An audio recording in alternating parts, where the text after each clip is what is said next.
ಪ್ರಚಾರ ಮಾಡಿದೀರಾ? ನಗರ ಸಭೆ ವ್ಯಾಪ್ತಿಗೆ ಬರುವಂತ ಎಲ್ಲ ಜಾಗದಲ್ಲೂ ನಾವು ನಾಲ್ಕು ಬೂತು ಇಳಿಸ್ಕೊಂಡು ಇವತ್ತು ಚುನಾವಣೆ ಪ್ರಚಾರ ಮಾಡಿದೀವಿ. ರಕ್ಷಾರಾಮಯ್ಯ ಅವರಿಗೆ ಯುವಕರಿದ್ದಾರೆ, ಜನ ಬೆಂಬಲ ನೋಡ್ತಾ ಇದ್ರೆ 100ಕ್ಕೆ 100 ವಿಶ್ವಾಸ ಇದೆ.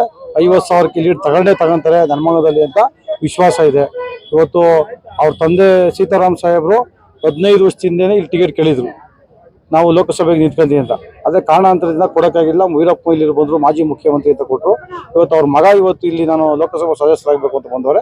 ನನಗೆ ವಿಶ್ವಾಸ ಇದೆ, ಅವ್ರ ತಂದೆ ಆಸೆ ಏನಿತ್ತು ಅದನ್ನು ಮಗ ಪೂರೈಸ್ತಾರೆ. ಅವ್ರು ಲೋಕಸಭಾ ಸದಸ್ಯರಾಗಿ ಆಯ್ತಾರೆ ರಕ್ಷಾರಾಮಯ್ಯವರು ಅಂತ ಹೇಳಕ್ಕೆ ಇಷ್ಟಪಡ್ತಾರೆ. ಕುಮಾರಸ್ವಾಮಿ ಬಂದೋಗವ್ರೆ, ಕುಮಾರಸ್ವಾಮಿ ಅವರು ಡಾಕ್ಟರ್ ಶ್ರೀನಿವಾಸ ಮೂರ್ತಿ ಚುನಾವಣೆಗೂ ಬಂದಿದ್ರು, ಏನೋ ವರದಾನ ಆಯ್ತಾ? ಆಗಿಲ್ಲ.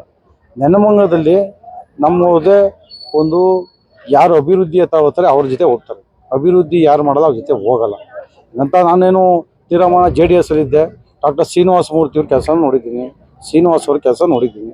ನಾನು JDS ಅಲ್ಲಿ ನನಗೂ ಕುಮಾರಸ್ವಾಮಿಗೂ ಹೊಂದಾಣಿಕೆ ಬರಲಿಲ್ಲ, ನಾನು ಬಿಟ್ಬಿಟ್ಟು ಇಲ್ಲ ಕಾಂಗ್ರೆಸ್ ಎಲ್ಲ ಸರ್ವ ಜನಾಂಗಗಳನ್ನು ಒಟ್ಟಿಗೆ ತೊಗೊಂಡೋಗುವಂಥ ಶಕ್ತಿ ಇರೋದು ಕಾಂಗ್ರೆಸ್ಗೆ ಅಂತ ಕಾಂಗ್ರೆಸ್ ನಂಬಿ ನಾನು DK ಶಿವಕುಮಾರ್, ಸಿದ್ದರಾಮಯ್ಯ ಅವ್ರನ್ನ, ಪರಮೇಶ್ವರ್ ಸಾಹೇಬ್ ಬಂದೆ. ನನಗೆ ಒಂದು ವಿಶ್ವಾಸ ಇತ್ತು, ಶ್ರೀನಿವಾಸ್ ಅವರು ಯುವಕರಿದ್ದಾರೆ, ಅವ್ರನ್ನ ಕೆಲಸ ಮಾಡ್ತಾರೆ ಅಂತ. ಈಗ ಹೆಚ್ಚು ಕಡಿಮೆ 850 ಕೋಟಿವರೆಗೂ ಪೂಜೆ ಮಾಡ್ತಿದ್ದಾರೆ, 1000 ಕೋಟಿವರೆಗೂ ಅನುದಾನ ತಂದಿದ್ದಾರೆ.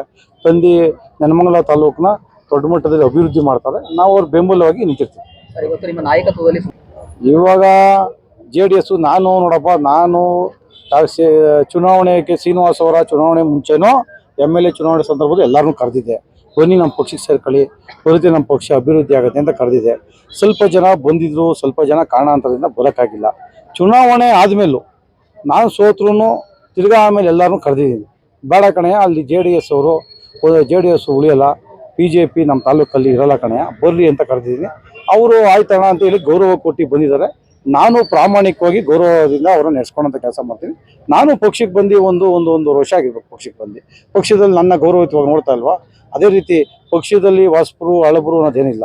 ಸಿದ್ದರಾಮಯ್ಯ ಅವರು ದಳದಲ್ಲಿ ಇರಲ್ವೇನಪ್ಪ, ಇಲ್ಲಿ ಬರಲಿ ಮುಖ್ಯಮಂತ್ರಿ ಆಗಲಿವೇನಪ್ಪ, ಹೊಸಬರು ಹಳಬರು ಅಂತಲ್ಲ, ಅವರವರ ವ್ಯವಸ್ಥೆಯಲ್ಲಿ ಅವರವರು ಏನು ನಿಂತ್ಕೊಂಡು ಓಡಾಡ್ತಾರೆ ಸಾರ್ವಜನಿಕರಲ್ಲಿ, ಅದಕ್ಕೆ ಏನು ನಾವು ಪುಷ್ಟಿ ಕೊಡಬೇಕು ಶಾಸಕರು, ನಾವು ಕೊಡುವಂಥ ಕೆಲಸ ಮಾಡ್ತೀವಿ. ಎಲ್ಲರನ್ನೂ ಅಣ್ತಂದಿರ ಥರ ಕರ್ಕೊಂಡು ಹೋಗ್ತೀವಿ.